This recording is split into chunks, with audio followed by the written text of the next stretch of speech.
அனைவருக்கும் வணக்கம், வந்தனம், நமஸ்தே, நமஸ்கார், சலாம் அலைக்கும், குட் ஈவினிங் டு ஆல். கற்கை நன்றே கற்கை நன்றே பிச்சை புகினும் கற்கை நன்றே என்ற பாடல் வரிகள் இடம்பெறும் நூல் யாது மற்றும் இந்நூலின் ஆசிரியர் யார் என குறிப்பிடுங்க. இதுக்குண்டான விடை இந்த கணக்கு முடிவில் நான் உங்களுக்கு சொல்கிறேன். கணக்குள்ளே போகிறதுக்கு முன்னாடி நம்ம சேனல் லைக் பண்ணிக்கோங்க, மறக்காமல் சப்ஸ்கிரைப் பண்ணிக்கோங்க. வாங்க வீடியோக்குள்ளே போயிடலாம்.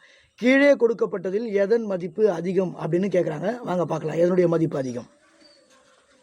So option A 0.8 divided by 8 இதனுடைய மதிப்பு அதிகமா? ஆப்ஷன் பி 8 divided by 0.8 இன் மதிப்பு அதிகமா? Option C 0.8 the whole square உடைய மதிப்பு அதிகமா? ஆப்ஷன் டி 0.8 பையினுடைய மதிப்பு அதிகமா அப்படின்னு கேட்குறாங்க. ஆப்ஷன் ஏ எடுத்துக்கிறேன்.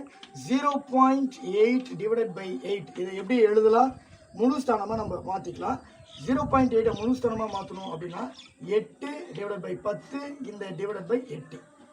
ஸோ இதை எப்படி எழுதலாம்? இந்த 10 கீழே வந்துடுங்களா?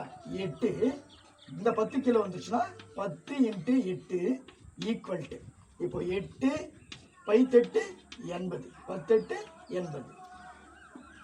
அப்போ என்னாகும்? 1 8 8 பைத்தெட்டு 80. ஸோ இங்கே பாயிண்டில் எடுத்துருக்கோம், அதனால் 0.1. ஸோ ஆப்ஷன் பி எடுத்துக்கிறேன். ஆப்ஷன் பி உடைய மதிப்பு பாருங்க, 8 divided by 0.8.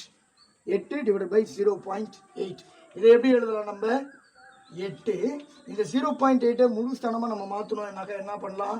8 divided by 10 அப்படின்னு எழுதலாங்களா? 8 divided by 10 அப்படின்னு எழுதலாங்களா? இந்த 10 ஆட்டோமேட்டிக்காக மேலே போயிடும். 8 divided by 10 கீழே 8 ஈக்குவல் டு பைத்தெட்டு 80 by 8. ஸோ பைத்தெட்டு என்பது 1 8 8. ஸோ ஆன்சர் என்ன வரும்? இங்கே பிக்கு 10.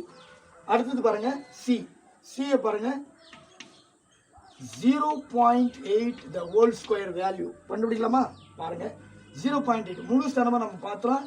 8 by 10 × 8 by 10 equal 8 × 8 64 by 100. So 2 ஸ்தானம் தள்ளி புள்ளி வச்சுக்கிங்கனாக்கா 0.64 அப்படின்னு கிடைக்கும். ஆப்ஷன் டி பார்க்கலாம் வாங்க. 0.8 பை என்னன்னு கேட்குறாங்க. 0.8 இதை எப்படி நம்ம எழுதலாம்? முழு ஸ்தானமாக நம்ம பண்ணுறலாம். அதுக்கு முன்னாடி பையனுடைய வேல்யூ உங்களுக்கு தெரியும். 0.8 × 22/7 பையுடைய வேல்யூ 22/7 ஈக்குவல். இதை நீங்கள் பெருக்கி கொண்டீங்கன்னா இதுக்கு உண்டான விடை வந்து 2.5 அப்படின்னு வரும். இதில் பாருங்கள் அவங்க என்ன கேட்டிருக்காங்க, கீழே கொடுக்கப்பட்டதில் எதன் மதிப்பு அதிகம் கேட்குறாங்க. பாருங்கள், ஏ ஆப்ஷனுடைய மதிப்பு 0.1, ஆப்ஷன் பி உடைய மதிப்பு 10, ஆப்ஷன் சி உடைய மதிப்பு 0.64, ஆப்ஷன் டி உடைய மதிப்பு 2.5. இவற்றில் எதனுடைய மதிப்பு பெருசாக இருக்குது? ஆப்ஷன் பி உடைய மதிப்பு தான் பெருசாக இருக்குது. ஸோ 10 அதுதான் பெருசாக இருக்குது. அப்போ ஆன்சர் வந்து option B is the answer. Option B is the answer. 8 divided by 0.8 உடைய மதிப்பு தான் அதிகம். ஸோ கற்கை நன்றே பிச்சை புகினும் கற்கை நன்றே எனும் அடிகள் இடம்பெறும் நூல் நருந்தொகை என அழைக்கப்படும் வெற்றி வேர்க்கை.